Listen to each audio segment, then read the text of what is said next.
Yes, what's up? It's your boy DOCSTA from Soul Jettison, souljettison.com. You are locked into a Moonbombing media production. Welcome to the Side Note, episode 1. I'm very excited to introduce my boy, Mr. JARIUS Burton. He's an author, and he wrote this comic book, Joe Black Must Die. Y'all need to check this thing out. I bought the first edition, first issue, autographed copy in the plastic. Y'all go online. I'll leave y'all a link, and y'all go in there and order y'all some of these because we need to make enough money to make an episode 2. Yes, what's up? It's your boy DOCSTA from Soul Jettison, souljettison.com. You are locked into a Moonbombing media production. As a special addition to the Mad Note today, we got this new series that we're starting called The Side Note. It's just a little spin-off from the Mad Note where we take a break from interviewing music artists and we interview artists from other genres that are masters in their own craft. Today we have a very special edition. We have Mr. JARIUS Burton in the house with us today. Now, this is a very special edition because Mr. Burton has written his own comic book. Now, I don't know nobody that's ever written a comic book before, and he's in the building today. He's going to tell us about his comic book. I actually bought the first issue of the first series of this comic book. I'm very excited to read it, and I'll probably give y'all a review on it after I've had a chance to take a look at it. Welcome to the Mad Note. Welcome to the Side Note. Thank you, man. Thank you for having me. It's a pleasure, honor. You know, whenever you are asked to come on the show or even just the thought of it. So I'm blessed, man. Appreciate the love. Yeah, we glad you saw it. We're glad you liked what we were doing, man. You know, like that's what it's about. We're trying to connect artists from all genres, you know. Yes, sir. Yes, sir. So, and this, man, I'm really excited. I'm really excited to check out this comic book. It's called Joe Black Must Die. Now, before we get to the story of the comic book, let's just get like a little background on you. Like, where are you from? So originally, I am from Greensburg, Louisiana. That is the country. Out there where Amite is, I don't know if y'all ever heard of Fluka, Louisiana, but it's like right next door. So from Greensburg, Louisiana, probably went to school out there to like my second grade year, and then I moved to Hammond with my step pops, and that's where I stayed my whole life, Hammond, Louisiana. So I kind of got like two homes in a sense because I got family in Greensburg, family in Hammond, but majority of my life I was in Hammond, Louisiana, and now I'm in Walker. Man, that's crazy. I got a lot of people out there in that meet, man. Yeah, it's a small world, man. Small world. My dad was actually born in Independence, Damn. Louisiana. Yeah. So, yeah, we from out there, man. We from way out there. Every time I mention it, it just be, you know, shocking to even hear that because I be thinking nobody even know about Greensburg or Independence. Even ain't me, like, you know, when you mention that, they're like, what are you talking about? Because normally when I mention Greensburg, they say, oh, you close to Mississippi? I'm like, Mississippi? Why people be talking about Mississippi? But I guess, I don't know. I guess they connected in a way. I don't know. Yes, indeed. I don't know. Is there a Greensburg, Mississippi? I don't know. Maybe. I don't know. If y'all know, let us know, man. Maybe it's just the same kind of country. So let's dive right into it. What made you write a comic book? Like, why comic books? Did you start off wanting to write a comic book? Did you write other short stories, poems, or how'd you get started? It kind of was like that. It started off like short stories, poems, things of that nature. Even in school, my favorite subject was always language arts, English. I didn't care for math, science, none of that. So I always had a thing for writing. Now, the way it came about being a comic book is really, the first intention of it was to be just like a short novel and like just put it out like on Amazon, something like that. But the more I kept like reading like the rough draft and, you know, my wife was reading it and my friends was reading it, they kept saying how they can visually picture what I was saying. And I was like, well, man, if that's the case, like, you know, I wonder if we should do like a comic book or something like that. And at first, when I even said it, like, it was a thought in my mind to where, like, do I even believe what I'm saying? Like a comic book, really? Like, how would I even go about that? But it's like, you know, Google your best friend. That's all I'm gonna say. Like, just doing the research, looking at what I have to do, like finding the artist, things like that. You have to like re-script your whole story in a certain format, and it just took off from there. Like, I found an incredible artist, we collab, and like everything was just on and popping then. So the comic book itself is not the first rendition of the story. You revised it. It's the exact same. I didn't change anything. I just had to format it differently because, when you're writing like a book or something like that, sometimes you can have much longer dialogue, and when you got a comic book, the bubbles are so small, you don't want to overdo them to where like people feel like they just reading a big dictionary, and that can also kind of like drive them away in a sense. So I didn't do too much revising, just kind of made what was important a little bit more shorter just for like certain attention spans, because everybody don't really have a big attention span these days.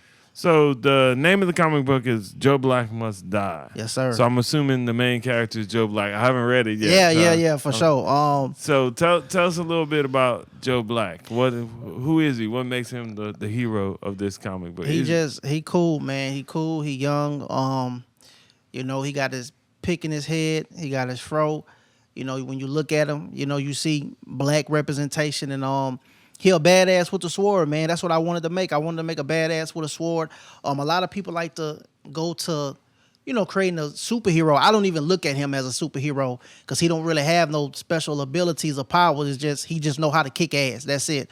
But he's going against people who got those things, so it's like, it's like a challenge for him in a sense as well, because he may go against somebody who can, pick something up and slam it on him. And he may go against somebody else who can, like control him in a sense or something like that. But all he got is his sword. But so he's fighting against people with actual superpowers. Oh yeah, absolutely. He going against some bad motherfuckers. I can't lie. He going against some dope people. But so who's the main villain? Who's his main adversary? I'm gonna be real. The main villain is really for the next issue. Okay. The main, because how I set it up now. I just want him to go against a couple of people first so he get to the main, and like the main villain, that's gonna be like on some kind of like Batman and Joker, like they just gonna stay just going at each other. But his main villain, he will be the head of the clan that is out to get him. It's a lot that goes into it. I got like a clan that he's gonna be in and everything. It's like a clan of these 4 or 5 people. They just out to get him. They out to get him, man. Well, they really out to get the box that he had, because once you read the story, you'll see that he got a box that holds a unique. He's throwing a curveball in there. yeah, he got a box that holds a unique artifact called the Holy Orchid, and he must deliver it to the legendary Garden Temple. And he must do this like ASAP. I can't wait to read this thing. I can't wait to read this. So he just found out his Grandmaster Hun is sick. He told him how he's ill. Telling him how he would have did this quest himself, but of course, for all the time. So he give it to Joe Black. And now Joe Black, he's like just on his journey to figure out what the hell am I supposed to do. Kind of like the movie The Last Dragon in a sense. Like, when Bruce Leroy had to just go his own way, and he didn't have like no explanation or nothing. He just had to figure it out. So, it's pretty, now pretty cool. Are the characters in your story, are they inspired by anybody real life or anybody in the cartoon or anime world? If anything, I would say real life. Like Joe Black is inspired by my uncle, because he was my favorite uncle in the world. He passed away. That was like, he was like an uncle, a brother, all in one. Favorite uncle in the world. I wanted to really do this to like just keep his name alive in a sense, like something to me, even though. So his name was Joe Black? Oh yeah, that's what we call him, Joe Black. That was his nickname. Even though he'll probably see this and have no idea what he's looking at, because he'll be like, man, what is this? But it's something I wanted to name after him, because we were just so click tight and close. That was my dog, man. And I got a character in the name after my little brother and everything. So like literally name after him. My little brother named Jason, and the character in the book, that's his name as well. But I kind of spell it different in there. So really everything that's close to me is in this book. It's a piece of everything close to me inside that book. I didn't really want to pull too much inspiration from things that I've seen. I wanted everything to be kind of more close to heart, so it's real and genuine in a way. Can you give us just a little quick roster of the characters and maybe tell us who your favorite one is? Okay, when you read it, he's going to go against an enemy. His name is Wolfman Kenji, and he is half man, half wolf, and he has a hammer that changes in sizes, and you're going to see that in the book. The hammer is going to change sizes when he use it. So it can go from big to medium to small. However he wants to like wield it, he can do that. And he does it in the book.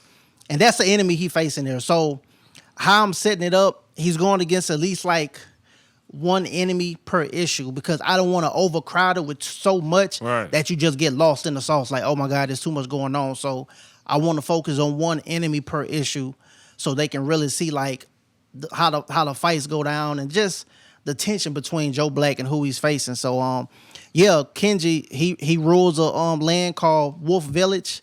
And man, it's so much in there. I don't even want to spoil it for you, but I'm gonna tell you like so Joe Black, he go on this quest. He runs into a man named Sotaro. He's kind of like a town merchant. Like he sell cloth. He sell anything you need, like weapons, stuff like that. Now I got that off of just like my love for RPGs, video games. Right. So I put that in there, and he kind of tell Joe Black about like who Wolfman Kenji is, and he tells him about how he has to see a oracle. Her name is Yuki, and she can basically see the future. Now, when I wrote her, she is technically an angel, but the people in the town mistaken her for a witch because of how she looked, because she kind of got like a sinister look, but she's not evil or nothing like that.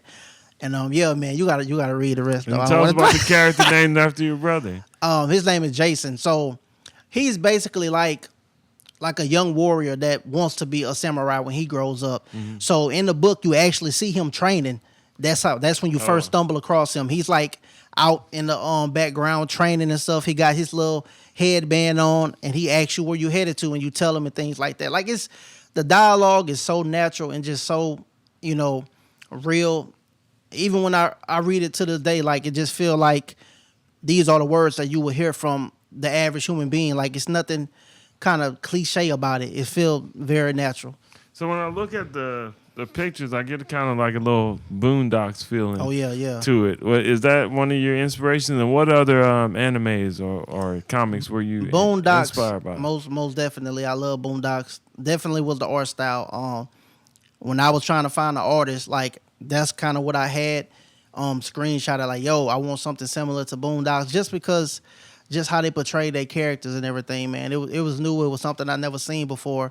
And once again, Black Dynamite as well. Mm-hmm. And those were like really the two. I guess you can consider them animes. I know it's animation, but I don't know. People will consider it an anime. Right. But not from Japan. To me, that was the first animated series that I watched, like heavily, was Black Dynamite and the Boondocks. Now I have stumbled upon Samurai Champloo. Mm-hmm. I like that a lot, but it's so many episodes. I just like, oh my God, yeah. But I'm trying to like actually finish it, and of course, Afro Samurai. I watched that as well. Super dope. I mean, I think everybody knows the impact that Afro Samurai done. So yeah, man, those are like, some big inspiration when it comes to the art style. And like I say, movie wise, was The Last Dragon. Like that was. So do you have any dreams or aspirations of your comics being turned into actual animes, like an anime series? I would love that, man. What studio would you want to do it? I don't know. I can't even say it. Whoever offer the most money. Good answer. whoever offer the most money, I'll say that. Whoever offer the most money, that's what I'm going to. But nah, I mean, of course, I want them to, whoever it is, I want them to treat my project just like how I treat it, with love and care. But we all know how that goes. So Now, did you read comic books coming up? I did not. I did not read comic books coming up. That's the crazy thing. I never read them coming up because I was so into just like movies in a sense. Mm-hmm. But I feel like that was kind of the big inspiration for this, though. That's why I can't really say a comic book inspired this. It was truly my love for films like Quentin Tarantino, Kill Bill, Kiss of the Dragon. I mean, Game of Death, like all that. That's what I was watching. So I'm looking at Bruce Lee, I'm looking at Jet Li, I'm looking at Jackie Chan, them guys, and I'm like, they doing some dope shit. And hip hop as well. You can put a hip hop song behind any martial arts skit you see, choreography you see, and it just turn it up a notch. Right. So I had all that in mind when I was writing this story. Hip hop and movies. That was the only thing I was thinking about. I've definitely seen a lot of that. Now, have you worked with anybody in the music, hip hop or anything? Doing any promos or anything for your comic? I have a homeboy. He raps. He go by Jeff Staples. Man, we click tight. That's my partner. He be rapping. He's supposed to be doing a soundtrack for me, but he already know. We didn't talk about that. I told him you need a chop buddy, because this thing take off. Hey, I want you to be there. You never know. So yeah, man. Shout out to my dog, Jeff. He be spitting, man, doing his thing, and that's probably like the only person I really ask music wise to do something, just because I know like he have his own setup, he make his own beats, so I know it will be like nothing for him to do it for me. Like he'll be like out of the love, like yo, you bro, I got you, shit like that.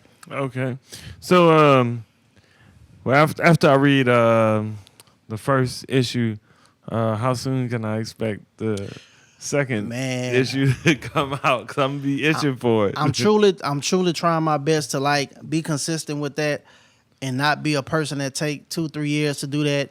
Because I want to keep the momentum going.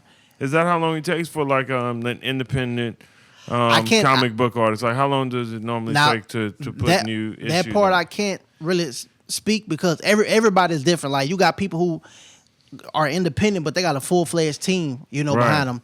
It's just me and my wife. So when she helping me put in and stuff like that, compared to people who got like actual investors and things like that. So so would you say that would be something that's like a challenge whenever you're doing this kind of project? Would it be more the finding the people or finding the money? It would be more of I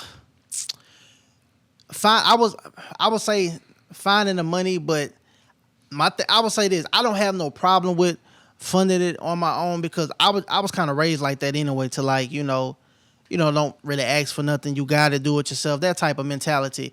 Now you have other creators who do Kickstarters and they get crowdfunding, but it's really my pride. Like I just can't see myself like, yo, I got this project.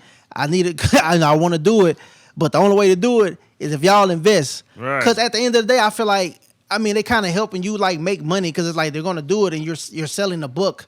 So it's like you got people who invest in it, like giving you money to create it. Then you're about to sell it. So I don't want nobody looking like, oh, this some money hungry ass dude or whatever. Right. Like, that's why I'm gonna do it myself. So can't nobody tell me what to do with my money, because I put in on it, and the people who bought it, I love them to death for showing support. And hey, but I'm not finna let nobody like, that's kind of like, you want all the creative control. Yeah. Like that, there you go. The creative control. Yeah. Like I don't want nobody saying like, oh, well, if I would have never pushed in, he would have even done it. Like exactly. Yeah, I exactly. can't have that. Nah, exactly. I can't have that.